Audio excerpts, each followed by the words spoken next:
ఓం గం గణపతయే నమః. ఐం సరస్వత్యై నమః. శ్రీ గురుభ్యో నమః. హరి ఓం. ఆదిత్యాయ చ సోమాయ మంగళాయ బుధాయ చ గురుశుక్రశనిభ్యశ్చ రాహవే కేతవే నమో నమః. ఓం నవగ్రహదేవతాయే నమః. వాగర్ధావివ సంపృక్తో వాగర్ధ ప్రతిపత్తయే జగతః పితరో వందే పార్వతీ పరమేశ్వరో ఉమాశంకరాభ్యాం నమః. వీక్షిస్తున్నటువంటి ప్రేక్షకులందరికీ కూడా సూర్యనారాయణుడి యొక్క అనుగ్రహముతో ఆయురారోగ్యములు అష్టైశ్వర్యములు కలగాలని, అలాగే మనకి ఈ ఫిబ్రవరి మాసంలో 13వ తేదీ నుండి కూడా మార్చి 14వ తేదీ వరకు సూర్యుడు మకర రాశిలోంచి కుంభరాశిలోకి తన యొక్క సంచారాన్ని సంక్రమణం ద్వారా ప్రవేశించబోతున్నాడు. కాబట్టి ఫిబ్రవరి 15వ తేదీన మనకి మహాశివరాత్రి. ఆదిదేవుడు సమస్త లోకాలకి కూడా విశ్వంభరుడు అయినటువంటి విశ్వదేవుడైనటువంటి ఆ పరమేశ్వరుణ్ణి మనందరం కూడా చక్కగా విశేషమైనటువంటి అభిషేకాదులతో అర్చనలతో ఆరాధించి భజనలు గావించి లోక కళ్యాణార్థమై మనకి ముందు ముందు వచ్చేటటువంటి ఈ 3 నెలల కాలము కూడా మరి పంచగ్రహ కూటమి వలన ఎన్నో పాపగ్రహాల యొక్క కలయికల వలన ప్రపంచానికి ప్రకృతికి కూడా ఒక శాపంగా మారబోయేటటువంటి అవకాశం ఉంది. కాబట్టి ఆ పరమేశ్వరుణ్ణి ఆరాధించుకుంటూ అట్లాగే 14వ తారీఖున వచ్చేటటువంటి శనిత్రయోదశి ప్రదోషకాల వ్రతము అంటే సాయంకాలము సంధ్యా సమయం తర్వాత ఆ శని భగవానుడికి అందరూ కూడా తప్పనిసరిగా తమ యొక్క కర్మదోషాలు పోగొట్టుకోవడానికి విశేషముగా తైలాభిషేకార్చనలు చేసుకొని రావి చెట్టు చుట్టూ గనక ప్రదక్షిణం చేసుకుంటే ఐశ్వర్య వృద్ధితో పాటుగా మనో అభీష్ట సిద్ధి కూడా కలుగుతుంది. ముఖ్యంగా మనకి ఈ ఫిబ్రవరి మాసంలో సూర్య సంక్రమణంతో పాటుగా ఇప్పటికే రాహువు కుంభరాశిలో తిష్ట వేసుకొని అది శని ఇంట్లో మరి వ్యాపారానికి బుద్ధికి నరాలకి తెలివితేటలకి మనం మాట్లాడే ప్రతి మాటకి సంభాషణలకి కూడా బంధుమిత్రాదులతో కలయికతో పాటుగా అన్ని రకాలైనటువంటి యాక్టివిటీస్కి శరీరం అసలు చేతనత్వంగా ఉండాలంటే బుధగ్రహము మరి విశేషమైనటువంటి ఫలిత రూపకంగా మనకు ఉండాలి. మరి ఆయన ఆల్రెడీ ఫిబ్రవరి 3వ తేదీన రాహువుతో కలిసి కుంభరాశిలో ప్రవేశం జరిగింది. ఫిబ్రవరి 6వ తేదీన మరి అష్టైశ్వర్యాలకి ఎంతోమంది వ్యాపారస్తులు, ముఖ్యంగా జ్యువెలరీ వ్యాపారం చేసేవాళ్ళు, దాని రిలేటెడ్ ఏదైనా సరే, అది గిల్ట్ నగలు కావచ్చు, వస్త్రాలకి సంబంధించినటువంటి పెద్ద పెద్ద బిజినెస్లు, చిన్న చిన్న వాళ్ళు కావచ్చు, అట్లాగే సుగంధ ద్రవ్యాలని అమ్మేటటువంటి వాళ్ళు, వ్యాపారస్తులు, ముఖ్యంగా ఫైనాన్స్ బిజినెస్ చేసేటటువంటి వాళ్ళు, మ్యారేజ్ బ్రోకరిజం చేసేటటువంటి వాళ్ళు, అంటే మధ్యవర్తిత్వం చేస్తూ ఉంటారు. అలాంటి మ్యారేజ్ సంబంధించినటువంటి వ్యాపారస్తులు కానివ్వండి, అట్లాగే భార్యాభర్తలకి సంబంధించినటువంటి సత్సంతాన యోగానికి కారకుడైనటువంటి వీర్యకారకుడైనటువంటి శుక్ర భగవానుడు కూడా మరి రాహుతో కలిసి 6వ తారీఖు నుంచి కూడా ఈ నెలాఖరంతా అక్కడే ఉంటాడు. అట్లాగే ఇప్పుడు అసలైనటువంటి గ్రహము కుజగ్రహము. ఇది ఫిబ్రవరి 23వ తేదీ నుండి కూడా దాదాపుగా ఏప్రిల్ 2వ తేదీ వరకు కూడా కుంభరాశిలోనే ఈ గ్రహాలన్నిటితో సంచారం చేస్తూ కుజుడు రాహువు కలవటం ఒక రకంగా కూడా మంగళయోగం అయినప్పటికీ కూడా, కుజరాహుల యోగం అయినప్పటికీ కూడా, సింహంలో ఉన్నటువంటి కేతువు, ఈ యొక్క కుజరాహు కేతువుల యొక్క సంయోగము శని ఇంట్లో జరగడం ద్వారా ఎన్నో బీభత్సకరమైనటువంటి సమస్యలు అనుభవించేటటువంటి పరిస్థితులు మనకు కలగచ్చు అని శాస్త్రం తెలియజేస్తోంది. కాబట్టి కుజరాహువుల యొక్క సంబంధం, కుజ రాహు కేతువుల యొక్క సంబంధం అటు వ్యాపారస్తులకి, శుక్రగ్రహానికి సంబంధించిన వ్యాపారస్తులకు కానివ్వండి, అనేక భావాల కారకత్వాలకి, ముఖ్యంగా సూర్య భగవానుడు కూడా మరి ఫిబ్రవరి 13వ తేదీ నుండి మార్చి 14వ తేదీ వరకు కూడా కుంభరాశిలో ఉంటాడు. ఈ 5 గ్రహాల యొక్క సమ్మేళనము విశేషమైనటువంటి శుభ ఫలితాలతో పాటుగా కొన్ని రాశుల వారికి ప్రపంచానికి కాస్త ఈ యొక్క కారకత్వాలనేవి కొంత ఫ్లక్చువేషన్స్ని, అట్లాగే ప్రకృతిలో ఎన్నో బీభత్సాలని కలుగజేసే అవకాశాలు ఉండవచ్చు. అది యుద్ధపరంగా, ఎందుకంటే కుజుడు అనేవాడు యుద్ధకారకుడు. అట్లాగే భూకంపాలకి సంబంధించిన వారు, అది వాయుతత్వ రాశిలో ఉన్నటువంటి గ్రహాలన్నీ కూడా ముఖ్యంగా రాజకీయ నాయకుల యొక్క పదవి గండాలు కావచ్చు, రాజకీయ నాయకుల యొక్క పెద్ద పెద్ద వాళ్ళు ఎవరైనా కావచ్చు, వారి యొక్క ఆరోగ్యం సరిగ్గా లేకపోవటము, అనారోగ్యపరంగా ఇబ్బందులు, ఏదైనా ఎలక్షన్స్ కనుక జరిగినట్లయితే ఆ ఎలక్షన్స్ కి సంబంధించినటువంటి ఎన్నో ఇబ్బందులు, అంటే అక్కడ ఒక రకంగా చెప్పాలంటే యుద్ధ వాతావరణం నెలకొల్పేటటువంటి పరిస్థితులు ఈ పంచగ్రహ కూటమి తెలియజేస్తోంది. అట్లాగే మన సామాన్యంగా చూసుకున్నట్లయితే కనుక ఎవరి యొక్క జాతకాలలో అయితే కుజదోషాలు ఉంటాయో, రాహుకేతువులతో కూడినటువంటి కాలసర్ప యోగ దోషాలు ఉంటాయో, అట్లాగే ఎన్నో రకాలైనటువంటి శుక్రగ్రహ దోషాలు ఉంటాయో, వ్యాపార దోషాలు, వీటన్నిటికీ కూడా ఈ యొక్క పంచగ్రహ కూటమిలో గనక ఎవరైతే గనక సుబ్రహ్మణ్యేశ్వర స్వామి ఆరాధన చేస్తారో, ఎవరైతే ఈ కుజరాహుకేతువుల యొక్క జప ఆరాధనలో పాల్గొంటారో వారికి వారి జాతకంలో ఉన్నటువంటి కుజదోషాలు కావచ్చు, సర్పదోషాలు కావచ్చు, మాతా పితృదోషాలు కావచ్చు, ఎన్నో రకాలైనటువంటి సమస్యలకి చెక్ పెట్టేటటువంటి సమయంగా మనం భావించాలి. ఎందుకంటే 5 గ్రహాల కూటమి అంటే ఎన్నో రకాలైనటువంటి విపరీతమైనటువంటి అనర్థాలు జరిగే అవకాశం కొన్ని రాశులకు ఉంటుంది. ప్రపంచం దేశగోచారంలో మరి అది ప్రపంచం మీద వ్యాప్తి చెందుతుంది.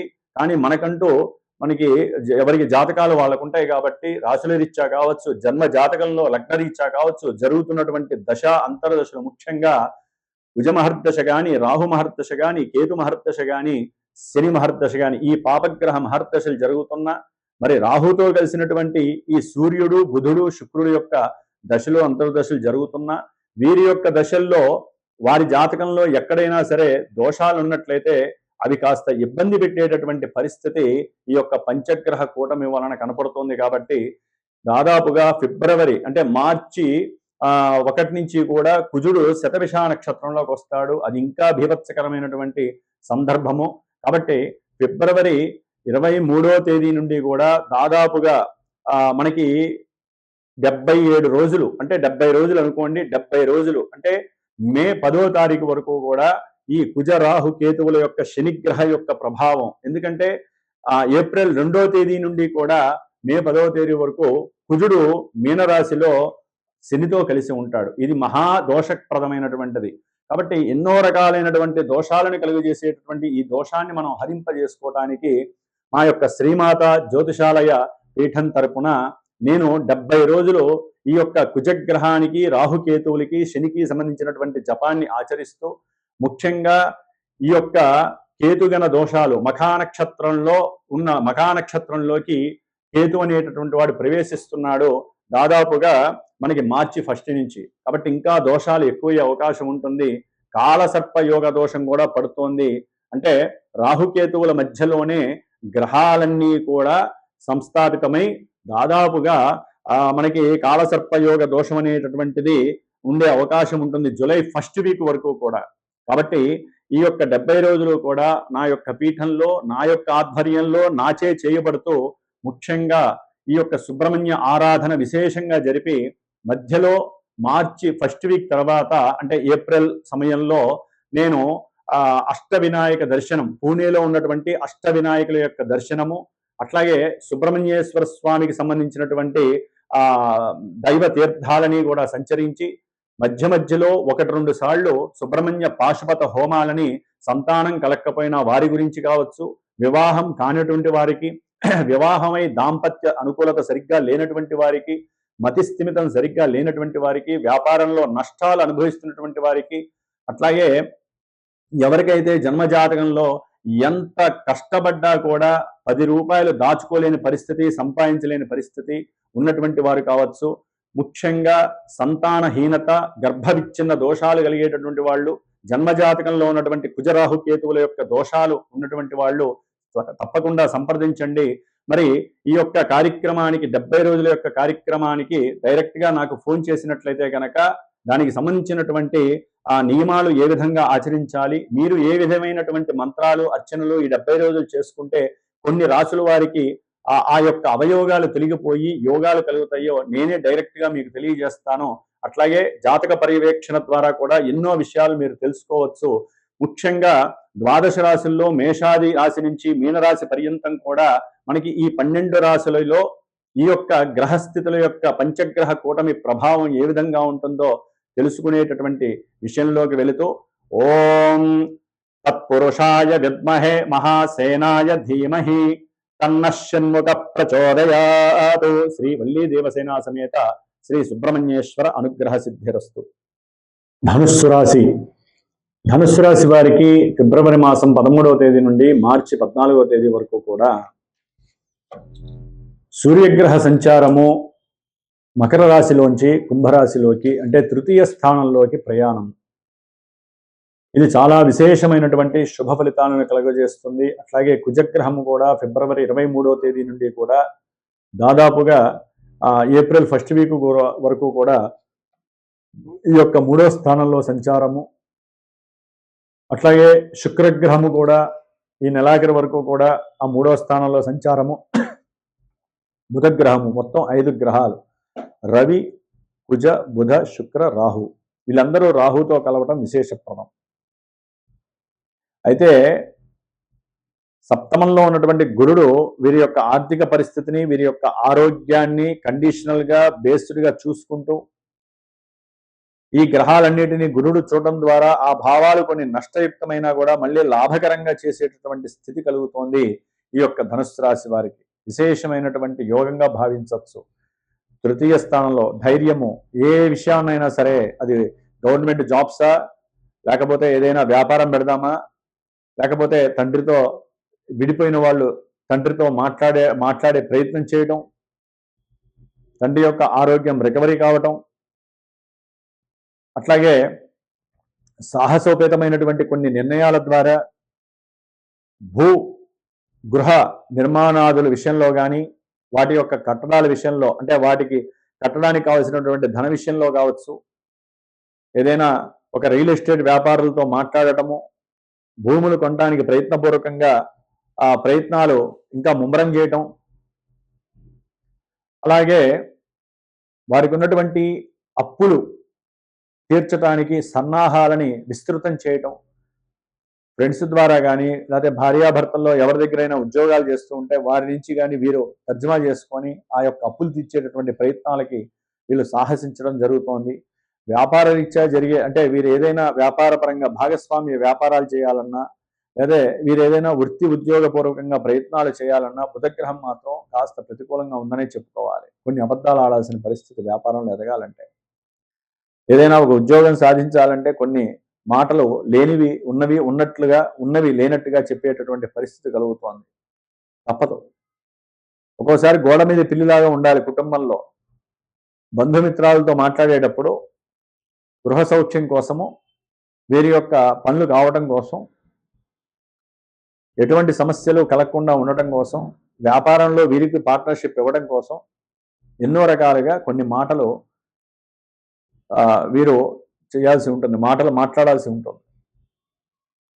అట్లాగే వ్యాపారంలో అవతల వ్యక్తులు కొంచెం మోసం చేసే ప్రయత్నాలు ఎక్కువగా ఉంటాయి. కొంచెం జాగ్రత్త. అంటే మీకు ఇంట్లో పెట్టుబడి పెడితే అక్కడ విశేషమైనటువంటి లాభం వస్తుందని చెప్తారు. ఆ విషయంలో కొంచెం మీరు సంతానంతో మాట్లాడండి. ఇక్కడ ఏదో పెట్టుబడి పెడితే లాభం వస్తుంది అంటున్నారు, మరి ఇది ఎంతవరకు సమంజసం అని. ఎందుకంటే ఒక కుటుంబంలో ఉన్నటువంటి సభ్యులు, ముఖ్యంగా భార్యాభర్త పిల్లలు ఉంటే కొంతమంది వాళ్ళు ఏదో త్యాగశీరులకు మళ్ళీ తమే బాధపడుతున్నట్టుగా, తమకున్నటువంటి ఆర్థిక సమస్యలు పిల్లలకి చెప్పకూడదన్నట్టుగా అప్పులు చెప్పకుండా పిల్లలకి వారికి ఏదన్నా పుస్తకాలు కావాలన్నా, బండి కావాలన్నా, లేకపోతే ప్రయాణాలు చేయాలన్నా, స్కూల్ ఫీజులు కావాలన్నా అప్పులు తేవటం, వీళ్ళకి ఇవ్వటం. ప్రతి విషయము పిల్లలకి చెప్పిన వాడే కుటుంబాన్ని సరిగ్గా మెయింటైన్ చేయగలుగుతాడు. పిల్లలకి ఊహొచ్చిన దగ్గర నుంచి ఒక 10 ఏళ్ళు కావచ్చు, 9 ఏళ్ళు కావచ్చు, ఊహొచ్చిన తర్వాత బయట లోక వ్యవహారంతో వాళ్ళు ఎట్లయితే ముడిపడి ఉంటారో కుటుంబంలో తల్లి చేసే పనికి, తండ్రి చేసేటటువంటి పనికి వీరు కూడా ఇంటర్లింక్ అయి ఉంటారు. కాబట్టి వీరు పడే ప్రతి క్షోభ, ప్రతి సమస్య వారు కూడా వారితో చర్చించండి. పిల్లలకి తెలియాలి. మీకున్న లాభాలు చెప్పకపోయినా పర్వాలా, నష్టాలని చెప్పాలి, కష్టాలని చెప్పాలి. అప్పుడే పిల్లలు సరైనటువంటి స్థితిలో వాళ్ళు ముందుకు వెళుతూ మీ మీద గౌరవాన్ని, అభిమానాన్ని పెంచుకుంటారు. వారికేం తెలియకుండా నేనే కష్టపడుతున్నా అని చెప్పి మీరు అప్పులు తెచ్చి భార్యాభర్తలు మాత్రమే మాట్లాడుకుంటూ కూర్చుంటే పిల్లలు ఎంజాయ్ చేస్తూ ఉంటారు. మీకు ఒక స్టేజ్కి వచ్చిన తర్వాత నువ్వు నాకేం చేసావు అంటారు. ఒకవేళ మీరు చేసింది చెప్పినా అప్పుడు వాళ్ళకి అర్థం కాదు. నీ బాధ్యత నువ్వు చేసావు అంటారు. కాబట్టి ధనుస్సు రాశి వారు ముఖ్యంగా సంప్రదించండి పిల్లలతో. ముఖ్యంగా ఏదైనా వస్తువు కొనాలన్నా అప్పులు తీర్చాలన్నా, అప్పులు తేవాలన్నా పిల్లల్ని సంప్రదించి వారి అనుమతి కాకుండా వారితో అనుకూలంగా మాట్లాడి సెట్ చేసుకోండి. ఫైనల్ డెసిషన్ మీదే. తల్లి కావచ్చు, స్త్రీ కావచ్చు, పురుషుడు కావచ్చు, భార్యాభర్తలు. పిల్లలకి చెప్పాలి, లేదా పెద్దవాళ్ళు అయితే చర్చించాలి, వాళ్ళ సలహాలు తీసుకోండి. ఫైనల్గా మీదే డెసిషన్. బంధువులతో మాత్రం చర్చించకండి. కొత్తగా నూతనంగా ఉన్నటువంటి వాళ్ళతో, పరిచయమైన వాళ్ళతో చర్చించకండి. అవతల వ్యక్తులకి సహాయం చేయకండి. ఇప్పుడున్న పరిస్థితుల్లో నష్టపోతారు. మీరు అప్పు ఇవ్వకండి ఎవరికి. ధనుస్సు రాశి వారు. అట్లాగే ఉద్యోగ విషయంలో మీకున్నటువంటి చేదు అనుభవాలు కాస్త తీపి అనుభవాలుగా మారే ప్రయత్నాలు జరుగుతాయి. మీరు చేసే సాధన, మీరు చేసిన సాధన, కృషి ఇవన్నీ కూడా గమనించి ఉన్నతమైనటువంటి ఉద్యోగాన్ని ఇస్తారు. ఒకవేళ ఉద్యోగంలో గవర్నమెంట్ జాబ్స్లో కొంతమంది తీసేసి ఉంటారు, లేదా కొంతమంది ఉద్యోగాల్లో కోల్పోయినటువంటి వారికి పిలిచల్లా మళ్ళీ మీతో మాట్లాడి సంప్రదింపులు చేసి చక్కగా ఉద్యోగాన్ని ఇచ్చే పరిస్థితులు కూడా కలుగుతున్నాయి. అంటే ధైర్యే సాహసే లక్ష్మి. ధైర్యంతో, సాహసంతో గనక మీరు చేసే ప్రతి ఆలోచన, మీరు వేసే ప్రతి అడుగు కూడా మీకు లక్ష్మీదేవిని వరప్రసాదం కలుగుతుందని నమ్మండి. చతుర్థంలో అర్ధాష్టమ శని మహాబీభత్సాలని సృష్టిస్తోంది. వాహన ప్రమాదాలని, జలగండాలని, అట్లాగే తల్లి యొక్క అనారోగ్య సూచనల వలన మీకు ఆర్థిక నష్టము, ఉద్యోగం మీద దాని యొక్క ప్రభావం కలగటము, ఉన్నటువంటి గృహాన్ని అమ్ముకోవటము, లేకపోతే ఉన్నటువంటి స్థలాలని అమ్మేసేసుకొని ఆ యొక్క ధనాన్ని ఏదో రకంగా ఇంటి ఖర్చులకు ఉపయోగించుకోవడమే జరిగే పరిస్థితి కలుగుతుంది. అంటే అప్పులు తీర్చే పరిస్థితి. బ్యాంకు నుంచి ఏదైనా గృహ అవసరార్థమై లేకపోతే గృహ కట్టడం కోసం మీరు తప్పకుండా లోన్ చేసేటటువంటి లోన్ తీసుకునే పరిస్థితి కూడా కనిపిస్తోంది. భాగ్యంలో ఉన్నటువంటి కేతువు ద్వారా ఏదైనా లాంగివిటీ అంటే దూర ప్రాంతాలకి ప్రయాణం చేసి తీర్థయాత్రలు చేసి దైవానుగ్రహం పొందేటటువంటి పరిస్థితి ఆసన్నమవుతోంది. ప్రయాణాల ఎందుకు కొంచెం జాగ్రత్త. కాబట్టి అర్ధాష్టమ శనిగ్రహ దోష పరిహారార్థమై మీ ఆరోగ్యం కోసం, పాదాల యొక్క సమస్య తొలగడం కోసం, తల్లి యొక్క అనారోగ్యాల నుంచి బయటపడటం కోసం, తల్లితో అనుకూలమైనటువంటి సంభాషణ ఉండటం కోసం, గృహ సౌఖ్యం కోసం, అట్లాగే మీకున్నటువంటి స్థిర చరాస్తుల్లో ఏదైనా కోర్టు లిటిగేషన్స్ కానీ ఉంటే వాటి యొక్క నివృత్తి కోసం శని భగవాన్ని ఆరాధించండి. ఆయన యొక్క జపాన్ని, ఆయన యొక్క క్షీరతర్పణాన్ని, ఆయనకి హోమాన్ని చేసుకోండి. తప్పకుండా 10 మందికి ఎవరికైనా అన్నదానాన్ని చేయండి. బట్టలు లేనటువంటి వాళ్ళకి బట్టలు, ఎండాకాలం కాబట్టి చెప్పులు దానం చేయండి, గొడుగు దానం చేయండి వృద్ధులకి. అట్లాగే ఎండాకాలం ఏదైనా సరే వాటర్ కుండలు తీసుకొచ్చి పెట్టి చక్కగా చలివేంద్రాల్లో మీ పేరు మీద చక్కగా నీళ్లు పోయండి. మీ కుటుంబ గృహం మొత్తానికి కూడా పుణ్యం అనేటటువంటిది మీకు లభిస్తుంది. మీకు జరిగే ప్రమాదాలను మీరే అరికట్టుకోండి. అట్లాగే మజ్జిగని ఎవరికైనా సరే శనివారం దానం చేయండి. మీకున్న చంద్రదోషాలు పోతే వివాహం కాని వాళ్ళకి వివాహం అవడానికి అవకాశం, విడిపోయినటువంటి భార్యాభర్తలు కలిసే అవకాశం ఉంటుంది. ఇంకా అర్ధాష్టమ శనిగ్రహ దోషం అనేటటువంటిది ఇంకా ఇబ్బందిగా ఉంది. అట్లాగే మీ జాతకంలో కుజదోషాలు, రాహుకేతు దోషాలు, మీకు ఇందాక నేను చెప్పిన వాటిలో కొన్ని జరగకుండా ఇబ్బందులు పడుతున్నారు. వ్యాపారంలో వృద్ధి లేదు. ఎన్నో లీగల్ సమస్యల వలన మీరు బాధపడుతున్నారు. మీకు రావాల్సినటువంటి గృహాలు, భూములు మీకు రావట్లేదు అనుకుంటే తప్పకుండా మా పీఠంలో నేను చేసే 70 రోజుల యొక్క ఈ యొక్క శనిగ్రహ, కుజగ్రహ, రాహుగ్రహ, కేతుగ్రహ జపాలతో పాటుగా సుబ్రహ్మణ్య సర్పసూక్తంతో నిత్యము జపము, అట్లాగే ఈ నెలలో 70 రోజుల్లో 2 సార్లు సుబ్రహ్మణ్య పాశుపత హోమాన్ని జరుపుతున్నాను. కాబట్టి ఎవరైనా సరే ఇష్టపూర్వకంగా ఉంటే తప్పకుండా సంప్రదించండి. మీ యొక్క యోగక్షేమాల కోసం, మీరు అనుకున్న కార్యం విజయం సాధించడం కోసం మా వంతుగా నా పీఠంలో బ్రాహ్మణుల యొక్క సమక్షంలో నేను చేసే ఈ యొక్క పూజాధికాలు మీకు సత్ఫలితాల్ని మాత్రం ప్రసాదిస్తాయి. ఓం శ్రీమాత్రే నమః.